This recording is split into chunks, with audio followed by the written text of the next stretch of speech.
Heute beginnt eines der spannendsten Abenteuer unserer Goldsuche. Wir nehmen euch mit zu einem abgelegenen Fluss tief in der Wildnis. Dieser Ort liegt weit entfernt von Städten und Menschen.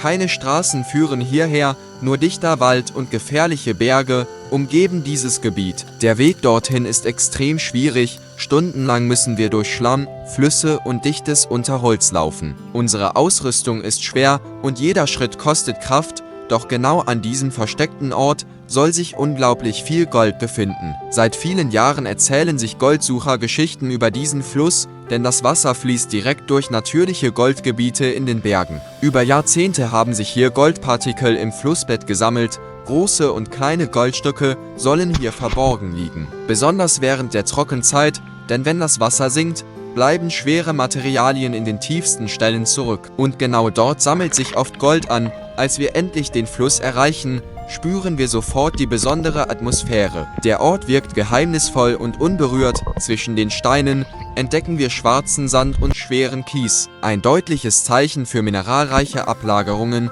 und oft auch ein Hinweis auf Gold. Doch schnell wird uns klar, dass wir hier länger bleiben müssen. Dieser Ort liegt viel zu weit entfernt für eine kurze Suche. Wenn wir Erfolg haben wollen, müssen wir mitten in der Wildnis überleben, also beginnen wir sofort mit dem Aufbau unseres Camps. Zwischen den Bäumen errichten wir Schutzplanen und entzünden ein Feuer. Von jetzt an wird dieser Ort unser Zuhause sein. Doch hier draußen gibt es keine Versorgung. Wenn wir bleiben wollen, müssen wir selbst Nahrung finden, also gehen wir jagen und fischen. Wir sammeln essbare Pflanzen und wilde Kräuter aus dem Wald. Jeder Tag wird zu einem echten Survival-Abenteuer. Am nächsten Morgen beginnt endlich die eigentliche Goldsuche. Wir holen unseren Metalldetektor hervor. Langsam untersuchen wir die tiefsten Stellen des Flusses. Zentimeter für Zentimeter scannen wir den Boden.